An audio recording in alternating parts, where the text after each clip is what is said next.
Okay, let's do our PBA quarterfinals forecast and predictions. Okay, so we'll start with 4-5. 4-5 and then going out. Yeah. Out. Pinakahuli na natin would be 1-8. So 4 is Rain or Shine, 5 is Meralco. Okay, so who's going to win it? That opens today. Diba? Actually, in an hour. Best of 3 yan. Okay, so Best of 3, Rain or Shine, Meralco. who's going to win it and why? I think your heart's gotta bleed for Meralco. They're finally back in the quarterfinals, and you want them to make their first real semifinals. Pero Ross might have too much experience for them. So Rain or Shine in 3 games. Rain or Shine in 3. Susie? Agree. I think the series will go the distance, pero it will still go Ross's way. I will go with Meralco. I think Meralco will win in 3. I think they have the better import, and I think, Okay. And I think better import. Yeah. Even if Chisholm is coming off a 30.15 rebound. I think Jackson's better. Yeah, I agree with yeah. you. I think he seems to be the steadier player. I and like Brian Butch better, that's why. Wala na si Brian Butch, so you have to let go. Get over that. and in the playoffs, you try your best not to bet against Gary DeVitt. So Sabagay. okay, so He learned this. I believe. You just learned that too. Charles. I think it's gonna be really tough for Rain or Shine, but I still might end up with Rain or Shine. Meralco has a golden opportunity tonight. Rain or Shine back-to-back game. Well rested ang Meralco. Pero yung tendency ng import ng Rain or Shine parang medyo may topak kasi. So, he has that tendency to explode. Buti tinagalog niya. No, it's true. It's true. But I still think Rain or Shine will eventually win out in 3 games. Why do you say may topak? May inside stories ba? But you can see Chris? his body language on the court. Tsaka yung headband niya. Behaved siya. Ganun eh, no? The game last night against Ginebra, he behaved siya. Yeah. Nag-heart-to-heart na raw sila ni Coach Lee. Yeah. Yeah, but I know what you mean. In previous games, meron siyang minsan may games na parang he's not in tune with what's happening on the court. The ball out sa rebound. Yung mga Kasi galit siya sa referees that yeah. game. But Yeah. but I think Rain or Shine will win. But it's gonna be really tough. Physical. I'm excited. Okay, next series. 3-6. Alaska and San Mig. Alright, who's gonna win? Why? Yeah, masyadong yan. Hindi pa ako nakakabalik sa bundok eh. Yeah, hindi pa ako nakakabalik ng bundok eh. Hindi pa na-recharge yung ano mo. yung kasulatan powers mo. Hindi ka pa nag-pilgrimage ng Holy Week. Yun na nga yung chance mo eh. Na-drain na Wala, lahat ng tao nandun din sa bundok. Masyado magulo. Hindi ka makakonsentrate. Sige na, do your best. Alaska San Mig Coffee. Who's going to win and why? It's a big question mark yung health issues ng San Mig Coffee. Yeah. If they're healthy enough, it should be a toss coin if they're healthy enough. Pero kung makita natin, that starts tonight also, na hindi pa rin pinahinga na kahapon sina James Yap, James Mays, Pingris, and Melton. Pinahinga na kahapon. If they're not even close to 100% tonight, I'll have to go to Alaska. Kasi ano to eh, Monday, Wednesday, Saturday. Is that your final answer? Is that your final answer? Okay, Alaska. Susie. Too close to call din ako eh. It's ang hirap nito. Can I pass? No! Charles. Hey, dito sa For the Win, we never pass. Really? We never play safe. Parang Kobe? Unlike Okay. Parang Melo? Sige, wait. No. Gut feel. Follow your instincts. San Mig Coffee. San Mig Coffee. But Why? also in 3. In 3. Okay. Gut feel yan. Based on your gut feel. I'm going with Alaska. I think you have health issues ng San Mig Coffee. I think even in the battle of imports, Robert Dozier is like one of your clear best import candidates, and Alaska's on a roll. They're really playing well heading into. This is a 5-game streak. win. Yep. They're really playing well into heading into the quarterfinals. I think they're confident, and I think they're right where they want to be. I think they'll win over San Mig Coffee. I also think Alaska. How many games ka? You can go 3. Yeah. I think Alaska. Because Magu said so. Is that enough reason why? No, that's not valid. No, I think San Mig Coffee's banged up na. I don't think Ping is fully healthy. Oh my God. Is it good, Charles? Hindi ginawa tayo? Sorry PG-13. It's hindi fine. Charles. Okay. It's fine Ako kasi ikaw rin. Pakibalik kayo, Charles. No. Ako? Hindi naman Wala naman eh. Ayoko na yan. So yun, I think Alaska kasi San Mig Coffee is not fully healthy. Their import hasn't had a really good game since he exploded with that monster rebounding performance. Dozier's looking in good shape, and Alaska's just playing better. I think they're bound to win after the recent struggles the past few conferences. Okay, next series. 2-7. Ayan na, 2-7. San San Miguel, Miguel Beerman versus Air 21. Air 21. Doug Kramer's biceps tayo. Ano yun? One game. One San game. Miguel. San Miguel Beer. San I Miguel. say there's no chance. Ha? Asi. Kailan mamagupit? Ay, bukas pa. May pagkakataong kailan ma-upload to. Wait a minute. That's exactly what he said. He said San Miguel Beer in one game. Yeah. Therefore, Air 21, according to Magu, has no chance. In hell. Yes. That's what he said. Ang susi I sa Air heard. 21 dyan, Oh. Joseph yung. Siya naman ang magwawala. No, that's not what you're saying.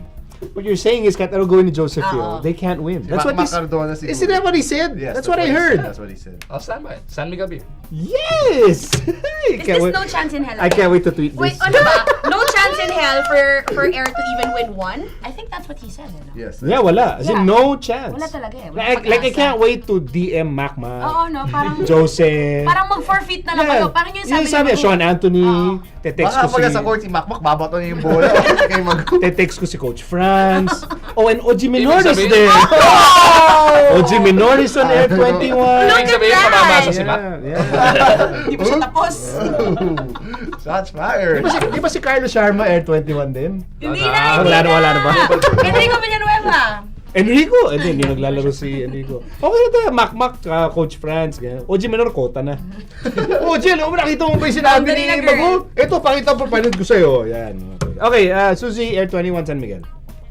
Ayoko sabihin tuloy one game. Hindi, but Pwede to be mo mabot honest- ng 2? Hindi, pero pag galing sa'yo, iba yung dating eh. Pag galing kay Magu talagang wala kayong chance. Pag sa'yo kasi, it's more politically correct. There's a margin for error. Oh. Okay, So, okay. sa'yo, Fairly easily, San Miguel. fairly, it's mga iba eh. Fairly easily. Diba? Mac, alam mo sabi ni Suzy, fairly easily matatalo kayo. Okay lang, Suzy. Ang sabi niya. Learn. Tropa niya. So, okay, so San Miguel in 1. Charles. Air 21 actually played San Miguel Beer tough. They were pretty much about to beat them in their last regular season game, but they found a way to lose. And I still think San Miguel Beer will win. Okay.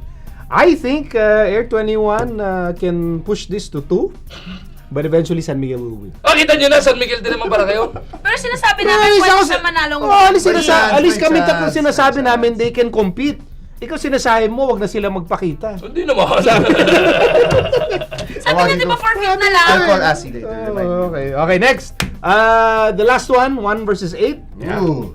Uy, Nako! Baldabid na naman. That's exactly what I tweeted. Kasi parang kagabi, ang sad na ng Hinebra fans on my feed and they were tweeting me. So sabi ko, when was that? What year was that? 98? Yeah. 99? 99, 98, 98. Some late 90s. Yeah. Kasi, Ako, it's still fresh in my mind. Yung umiiyak na Asi, it's still very Yeah. fresh in my mind. Same team, same scenario. Malay mo. Malay mo. Malay mo. Talk and Text twice to beat. They're undefeated so far in the tournament. What's gonna happen, Magu? it's pretty hard to imagine. Barangay Nebra beating Talk and Text twice. An unbeaten. Pero I hope it goes to sudden death. That's not the question. The question is what's going to happen. I'm not asking what you hope will happen. Si Charles muna, si Charles muna. Sige. Recharge ka muna. Charles. I think Talk and Text will win in 2 games. Maybe I'm giving Hinebra too much credit despite the way they've been playing, but it's also tough on their part for me because Freeman just came in. He hasn't had time to gel with their players, and honestly, I pretty much want to see him maybe play in the 3 position a bit more, but they can't do that because he just had to practice. So it's not like you can teach a guy 2 positions. He has to stick with 1 because Japet's basically useless right now. He's not getting any minutes because Freeman's totally Played what down. last night? 15 minutes? 15 minutes, didn't do too much, and in a game where they didn't get much production either from Chris Ellis, he's been playing well, pero kagabi against Ross wala siyang nagawa, but they didn't have any option. It's tough for them. They can't really experiment anymore right now. JJ played well, that's a good sign. LA's his usual self. Greg's been playing really well, and he's gonna have his hands full. So I think Hinebra might be able to steal 1 game. You never know. I think their fans could get them going. But the way Talk and Text is playing, it's so hard to see them lose 2 in a row. I'll add another reason as to why Hinebra might have a chance to force it to a rubber match. At tagal na naglalaro ng Talk and Text. They've been on quite a long break, and in basketball, long breaks are very detrimental, especially to a team na winning streak. Lalo na yung undefeated. I know it's rest for them, but the prospect of Kalawang is also possible. I know Ginebra's coming off a loss, but at least they just played. So in other words, they're actually in game shape. And if Freeman can pace himself better in the game So against. naubusan siya in the second half. Oh yeah. That was I mean, he really went all out first quarter, and then he ran out pagdating ng second half. So I think that's something that Ginebra can take advantage of. That Talking Tex might come in a little rusty for the first game. That might give them a chance to push it to a rubber match. But even if it goes to a rubber match, I will still have to give the advantage to Talking Tex. Suzy, Teka, hindi naman advantage pinag-uusapan eh. Ano mangyayari? Talking Tex. But I am saying that it can go to a rubber match because of logistics. Okay, Suzy. Parang mas madadalian yung San Mig sa air kesa sa Talk and Text sa Ginebra. But eventually, it will still go to Talk and That makes sense. Yeah, that makes sense. That makes sense. Hey, yung Gabe Freeman, lalaban yun. I mean, Lahat yun, lalaban. Ginebra's going to, because they cannot accept, going down, getting eliminated, and they're not gonna, make it easy for Talking Text. But you still have Talking Text Yes, winning. eventually. Okay. Bagu, everyone's waiting for your In bated breath, Magu. prediction. Talking Tex has to wrap this up in one. They have to. They cannot afford to face Ginebra in a do or die situation. Are we going to accept that answer? Is that an answer? So what is the verdict? Talking Tex in 1. They have to. unless something magical happens. Nah, that's not Talking an Text answer. daw. No, come on, it's a Talking clear. Tex daw, Talking Tex daw. Bakit? Hindi, may unless siya eh. Walang Unless, unless. something Walang magical unless. happens. Tingnan mo, ito ha. Talking Tex Ginebra. Talking Tex. Talking Tex Ginebra. Talking Tex. Talking Tex. Kinausap yung sarili. Because Talking Sarili. Tex. Sorry, NBA playoffs po yan. Talk and Text. Oh, Talking Tex Talking Ginebra. Tex. Ilang game? Ayan, no? Okay, let's give him that. Let's give him Ayos na, okay na. Magu. Okay na.